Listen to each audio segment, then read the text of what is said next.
ہم جو بیمار ہوتے ہیں، ہمیں کسی قسم کی جو تکلیف آتی ہے، جو ہم پر کوئی مصیبت آتی ہے نفس پر، یعنی چاہے وہ نفسیاتی تکلیف ہو، چاہے روحانی ہو، کوئی جسمانی ہو، ذہنی ہو، کسی بھی قسم کی کوئی کرب اور بے چینی اور انگزائٹی اور ڈپریشن اور کوئی بھی چیز جو انسان کے اوپر وارد ہوتا ہے، یا کسی چیز کے کھو جانے سے انسان کو جو تکلیف اور پریشانی آتی ہے، یا اپنے کسی پیارے کے اوپر جو دکھ تکلیف آتا ہے اس کی وجہ سے جو تکلیف لاحق ہوتی ہے، یا پھر یہ کہ انسان کہیں سے گر جاتا ہے، یا کوئی چوٹ لگ جاتی ہے، یا پھسل جاتا ہے، یا کسی وبا کا شکار ہو جاتا ہے، یا انسان کے جسم میں کسی قسم کا کوئی اضطراب، حتیٰ کہ کوئی خارش ہوتی ہے، یا پھر کسی طرح کی کوئی چبھن سی ہو جاتی ہے، یا کوئی پین شروع ہو جاتی ہے، کوئی بھی چیز جو ہمارے جسم میں ہوتی ہے یہ اللہ کے علم میں ہوتی ہے اور اللہ کے اذن سے ہوتی ہے، اور اللہ تعالیٰ کی کتاب میں یہ بھی لکھا ہوا ہے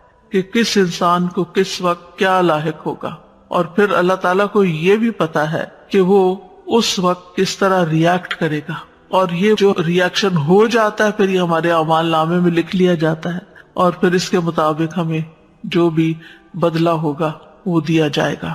اور یہ سب کچھ کیوں ہوتا ہے؟ آزمائش کے لیے، امتحان کے لیے، کہ انسان کرتا کیا ہے۔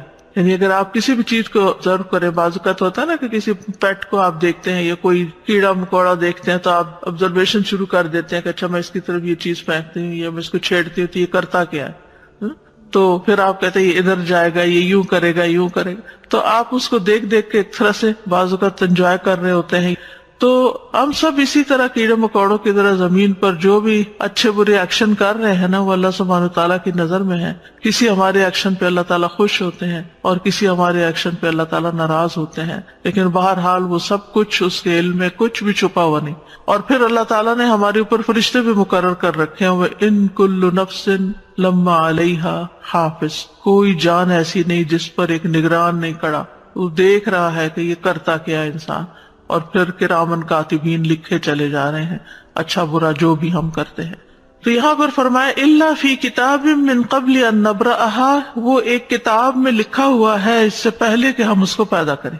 ہاں کا مطلب مصیبت ہے، یعنی نبرأها اس تکلیف کو پیدا کریں۔ اور ایک قول یہ ہے کہ یہ زمین کی طرف جا رہی ہے بات، یا نفس کی طرف، کہ زمین کو پیدا کرنے سے پہلے یا اس انسانی جان کو پیدا کرنے سے پہلے۔ یعنی قرآن مجید کی یہ بلاغت ہے اور ایک خوبصورتی ہے کہ اس کے اندر اتنی وسعت آ جاتی ہے، ایک ہی ضمیر ہے اور اس میں انسان کی سوچ کی جہت کھلتی ہے کہ ہا کی ضمیر نفس کی طرف لوٹ رہی، ہا کی ضمیر ارض، یہ سب مؤنث ہے، اور ہا کی ضمیر مصیبت کی طرف جا رہی ہے۔ یعنی اس سے پہلے کہ مصیبت آئے، اس سے پہلے کہ زمین پیدا ہو، اس سے پہلے کہ انسان پیدا ہو، یہ سب کچھ لکھا ہوا ہے۔ یعنی خیر و شر سب کچھ لوح محفوظ میں محفوظ ہے، اور یہ تقدیر جو ہے یہ اللہ کا ازلی علم ہے، اور اللہ تعالیٰ نے ہر چیز کا علم کے اعتبار سے احاطہ کر رکھا ہے، کوئی چیز بھی اللہ کے علم سے باہر نہیں۔ وَأَنَّ اللَّهَ قَدْ أَحَاطَ بِكُلِّ شَيْءٍ عِلْمًا۔ اب آپ جب بیمار ہوتے ہیں، پریشان ہوتے ہیں، تو آپ اللہ تعالیٰ سے اپنی حالت کا واسطہ دے کے بھی دعا کر سکتے کہ یا اللہ تجھے تو پہلے سے ہی پتا ہے کہ میرے اوپر کیا آنا ہے، اور تجھے تو پہلے سے ہی پتا ہے کہ میں کتنی کمزور ہوں، اور تو میرے حال کو جانتا ہے، اور تو میری تکلیف کو جانتا ہے، تو مجھ پہ رحم فرما۔ یعنی اللہ تعالیٰ سے انسان اس طریقے سے بھی دعا کر سکتا ہے، یعنی اللہ تعالیٰ کی صفت علم کا واسطہ دے کر، کیونکہ قرآن مجید میں آتا ہے وَلِلَّهِ الْأَسْمَاءُ الْحُسْنَى فَادْعُوهُ بِهَا، تو ہمیں اللہ تعالیٰ کی اسماء و صفات کا واسطہ اور وسیلہ دے کر بھی اللہ تعالیٰ سے دعا کرنی چاہیے، جیسے انی مسنی الضر وانت ارحم الراحمین۔ بس اللہ تعالیٰ کی رحمت کی بات کر دی، اللہ تعالیٰ کی اس صفت کی بات کر دی کہ آپ تو بہت زیادہ رحم فرمانے والے ہیں۔ یعنی مطلب کیا ہے؟ اگر کسی کو کہا جائے آپ تو بہت سخی ہیں تو اس کا کیا مطلب ہے کہنے کا؟ یہ تعریف کوئی کیوں کر رہا ہے کسی کی؟ تاکہ وہ اپنی سخاوت کا اظہار کرے۔ تو اسی طرح اللہ تعالیٰ کی صفت رحمت کا جب ذکر کرتے ہیں تو اس کا مطلب یہ ہے کہ آپ تو اس کے مالک ہیں اور آپ کر سکتے ہیں۔ تو یہ چیز اگر انسان اللہ تعالیٰ کے بارے میں سوچے کہ ہر چیز کو جانتا ہے، ہر چیز کو، وَأَنْتَ عَلَّامُ الْغُیُوبِ، میں نہیں جانتا، تو جانتا، اور تو علام الغیوب ہے۔ قیامت تک جو کچھ ہونے والا ہے، جب سے پیدا ہوا جب تک ختم ہوگا، سب کچھ اس کے علم ہے۔ وَكُلَّ شَيْءٍ أَحْصَيْنَاهُ فی امام مبین، ایک واضح کتاب میں، ایک کھلے رجسٹر میں ریکارڈ رکھا ہوا ہے۔ اور حدیث سے پتہ چلتا ہے کہ آسمان و زمین کی تخلیق سے 50,000 سال پہلے مخلوقات کی تقدیر لکھی گئی۔ اب آپ سوچئے، جب آپ تقدیر پر ایمان لاتے ہیں، اور تقدیر پر ایمان لانا ضروری ہے، نبی صلی اللہ علیہ وسلم نے فرمایا ہر چیز کی ایک حقیقت ہوتی ہے، اور کوئی شخص اس وقت تک ایمان کی حقیقت کو نہیں پہنچ سکتا جب تک اسے یقین نہ ہو جائے کہ اسے جو چیز پہنچی ہے وہ اس سے خطا نہیں ہو سکتی تھی، اور جو چیز خطا ہو گئی ہے اس سے وہ اسے پہنچ نہیں سکتی تھی۔ اب یہ جو ہمارا ایمان ہے، اس کی بنا پر اگر آپ کو کوئی تکلیف آ جاتی ہے، کوئی بیماری آ جاتی ہے، کوئی چیز چھو جاتی ہے، لگ جاتی ہے، ٹکرا جاتی ہے، کچھ ہو جاتا ہے، تو بجائے غصے میں آنے کے، فرسٹریشن کا شکار ہونے کے، آپ کے چہرے پہ اسمائل بھی آ سکتی۔ یہ تو ہونا تھا، یہ لکھا ہوا ہے، یہ اپنے وقت پہ پہنچ گیا مجھ تک، اب اللہ ہی اس کو دور کرنے والا ہے۔ جس کے اذن سے یہ تکلیف آئی ہے اسی کے اذن سے شفا ہوگی، جس کے اذن سے یہ مشکل میں مبتلا ہوں وہی اس کو ان یمسسک اللہ بضر فلا کاشف لہ الا ہو، اگر تمہیں کوئی تکلیف پہنچ جاتی ہے تو اس کو اللہ کے سوا کوئی بھی دور نہیں کر سکتا، فلا کاشف لہ الا ہو۔ یہ یقین ہونا چاہیے پورا۔ جتنا زیادہ یہ یقین ہوگا کہ فلا کاشف لہ الا ہو، کہ اللہ ہی اس تکلیف کو دور کرنے والا، اس کو کھولنے والا ہے، تو اتنا ہی زیادہ ہم اللہ سبحانہ وتعالیٰ کی طرف رجوع کریں گے، اتنے یقین کے ساتھ اسی کی طرف لوٹیں گے، اسی کے در پہ جائیں گے، اسی کے آگے سر جھکائیں گے، اسی کو پکاریں گے، اسی کے آگے ہاتھ پھیلائیں گے، اسی کو مختلف چیزوں کا واسطہ وسیلہ دیں گے جو مشروع ہے یا جس کی اجازت ہے ہمیں۔ تو اس طرح اللہ تعالیٰ سے تعلق اور زیادہ مضبوط ہو جائے گا۔ پھر فرمائے ان ذالک علی اللہ یسیر۔ ہمیں لگتا ہے کتنا مشکل کام ہوگا، یہ کتنا بڑا کام ہے یہ سب کچھ، لیکن اللہ تعالیٰ فرماتے ہیں اس کے لیے تو یہ کچھ بھی مشکل نہیں۔ سبحان اللہ، یعنی اس کی قدرت اس سے بھی کہیں زیادہ ہے کہ وہ ان سب چیزوں کا علم رکھے۔ اور ہمیں کیوں بتایا جا رہا ہے؟ لِكَيْ لَا تَأْسَوْا عَلَىٰ مَا فَاتَكُمْ، تاکہ تم کھو جانے والی چیز پہ افسوس نہ کرتے رہو، تم سے غم دور کرنے کے لیے۔ اور یہ ایک حقیقت ہے کہ اگر انسان تقدیر کے معاملے کو اور اس بات کو سمجھ جائے کہ یہ کسی وجہ سے آئی ہے تکلیف مجھ پر، اللہ تعالیٰ یا تو مجھے ریسٹ کروانا چاہتا ہے، یا مجھے کچھ سکھانا چاہتا ہے، یا کوئی بھی ایسی وجہ ہو سکتی ہے کہ جو مجھے علم نہیں، کیونکہ اس کا کوئی بھی فیصلہ حکمت سے خالی نہیں، یہ بھی ساتھ ہی یاد رکھنا چاہیے۔ یعنی ایسا نہیں کہ وہ اندھا دھند بس کسی کو سزا دے رہا اور کسی کو کچھ جزا دے رہا اور کسی کو فائدہ اور کسی کو ایسا نہیں۔ ہر تکلیف کے پیچھے ایک حکمت، کوئی وجہ ہے۔ اس نے آپ کو کوئی اسپیشل چائلڈ دیا ہے، کوئی حکمت ہے اس کے پیچھے، کوئی وجہ ہے کہ اس نے آپ کو اس کام کے لیے چنا ہے۔ اسی طرح اگر کوئی اولاد کی طرف سے یا والدین کی طرف سے، کسی پیارے کی طرف سے کوئی تکلیف پہنچتی ہے تو اس میں کوئی حکمت ہے۔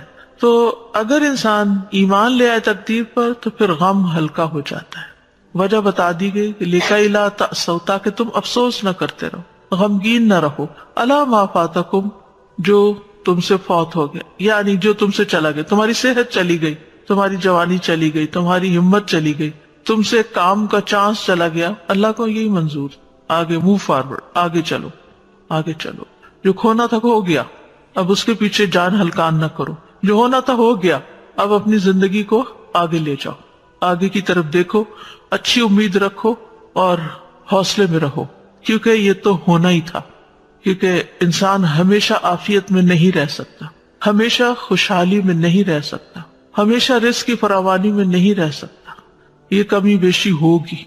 اور جب ہو تو انسان اگر صرف اتنی بات سوچ لے کہ لکھا ہوا تھا، یہ تو ہونا تھا، مکتوب لکھا ہوا تھا، اور اللہ نے کیوں لکھا، پھر انسان اللہ سے بحث نہیں کرتا، اللہ کے علم اور اللہ کی قدرت کو چیلنج نہیں کرتا، بلکہ اللہ کے بارے میں اچھا گمان رکھتا ہے۔ آپ دیکھیں کہ اللہ سبحانہ تعالیٰ پر اعتراض کرنا کس کا کام تھا؟